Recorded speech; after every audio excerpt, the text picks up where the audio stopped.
6 awesome ways Star Trek's Nurse Chapel surprised me on Strange New Worlds. When Star Trek: Strange New Worlds premiered, I was excited to see familiar faces from the original series reimagined for modern audiences. Among the biggest surprises wasn't Captain Pike's swagger, Spock's internal struggles, or Uhura's early days on the Enterprise, it was Nurse Christine Chapel. Honestly, I didn't expect much from her character. In TOS, Chapel often felt more like a background presence than a fully developed crew member. She cared deeply, she supported her shipmates, and she carried that unrequited love for Spock, but she was rarely given center stage. Strange New Worlds changed everything. Jess Bush's Chapel isn't just a side character anymore. She's dynamic, witty, and full of layers I didn't realize the character could hold. By the end of the first 2 seasons, I found myself looking forward to her scenes more than almost anyone else's. Here are 6 awesome ways Nurse Chapel completely surprised me on Strange New Worlds. 1. Chapel became the Enterprise's resident wildcard. In TOS, Chapel had an aura of restraint, gentle, compassionate, and a little tragic. In Strange New Worlds, though, she's a firecracker. Jess Bush plays her with this unpredictable energy that makes every line of dialogue feel alive. She's the one cracking dry jokes while a Klingon glares across the table. She's the one who'll volunteer for a risky away mission because she secretly wants the thrill. She's the one who casually bends the rules if it helps save lives. It's not reckless in a careless way. It's more like she trusts her instincts so strongly that she doesn't wait for permission. This was surprising because Chapel always seemed the type to stick to the book in TOS. But here, she's a little dangerous in the best possible way. That wildcard energy gives the Enterprise crew a different kind of chemistry, like there's always someone ready to shake things up. 2. She turned medical science into a superpower. Let's be honest, Starfleet doctors and nurses are usually framed as healers, not action heroes.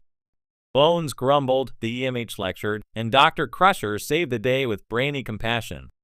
But Chapel in Strange New Worlds makes medicine feel like something sharp and exciting. The writers gave her scenes that highlight her creativity in medicine.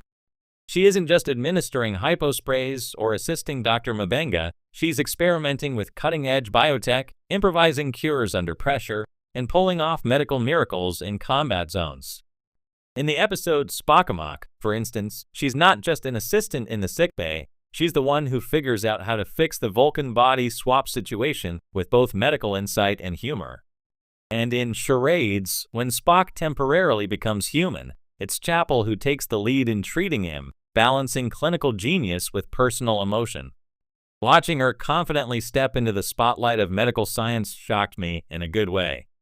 Instead of being overshadowed by the ship's chief medical officer, she carves out her own expertise and feels indispensable. 3. Chapel and Spock's relationship got a bold rewrite. The biggest Chapel storyline in TOS was her unspoken affection for Spock, which was played with subtle sadness but never truly explored. I figured Strange New Worlds would nod at it, maybe toss in some longing glances, and move on.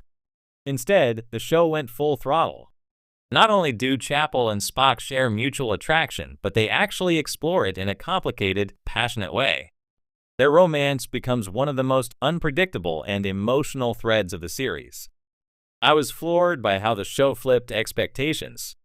Rather than making Chapel the lovesick follower, they made her active in pursuing what she wants. She flirts with Spock with a boldness that would have been unthinkable for the character in the 1960s. And when their relationship deepens, it isn't just a subplot, it drives whole episodes. Even more surprising, the show makes it clear that Chapel is not defined by her love for Spock. She wants him, yes, but she also wants adventure, knowledge, and freedom. She's constantly torn between personal desires and her ambition, which adds layers of realism. By reframing their connection as a two-way, evolving bond, Strange New Worlds gave Chapel one of the best character arcs in modern Star Trek. 4. She handles trauma in refreshingly honest ways. What surprised me most about Chapel wasn't just her humor or her romantic storyline, it was her raw humanity. Strange New Worlds doesn't shy away from showing how trauma lingers, and Chapel embodies this better than most. Her friendship with Dr. Mabenga reveals shared scars from the Federation-Klingon War.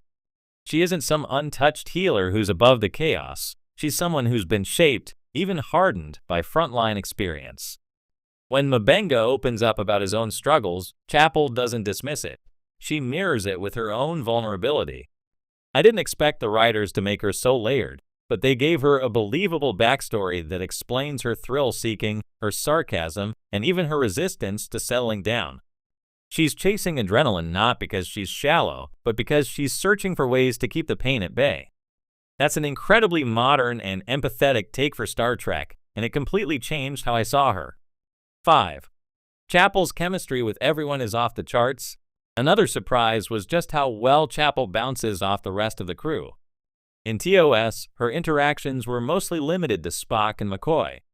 But here, she feels like a social spark plug for the entire bridge crew. Her banter with Ortegas is hilarious and full of best friend energy. Her mutual respect with Uhura builds a sense of female camaraderie we rarely saw in early Trek. Even her dynamic with Pike is fascinating. She isn't intimidated by him, she challenges him. The writers smartly use her as connective tissue in the ensemble. She makes the Enterprise feel like a workplace where relationships are more than just captain and crew. I found myself looking forward to her small moments, whether she's trading quips, supporting a friend, or deflating the tension in a serious scene. That adaptability surprised me because Chapel could have easily been siloed in sickbay. Instead, she's everywhere, and her chemistry with others makes the show sparkle. 6. She became the rebellion I didn't know Star Trek needed. The most awesome surprise of all is that Chapel embodies a kind of rebellion inside Strange New Worlds. While everyone else wears their Starfleet ideals like armor, Chapel quietly questions everything. She doesn't reject the Federation, but she doesn't blindly follow orders either. Her philosophy feels rooted in practicality rather than protocol. If someone's life is at risk, she'll bend a rule. If she feels trapped, she'll say so openly. That rebellious streak doesn't make her insubordinate, it makes her real. In a universe often defined by utopian structure, Chapel is a reminder that individuals still wrestle with messy emotions and self-doubt. She's the kind of character who'd ask, why not? When others ask, should we? I never expected her to carry that kind of narrative weight, but now I can't imagine Strange New Worlds without it. She's the spark of resistance that makes the Enterprise crew feel human instead of idealized. Final thoughts, from background player to scene stealer. Before Strange New Worlds, I thought of Nurse Chapel as a gentle, underdeveloped side character from TOS. Now, she's one of the best reasons to watch the new series. Jess Bush has turned her into a witty, brilliant, emotionally complex adventurer who pushes Star Trek into new territory while honoring its heart. The fact that Chapel surprises me every time she's on screen proves just how well the writers reimagined her. From wild card antics to groundbreaking romance, from trauma honesty to fearless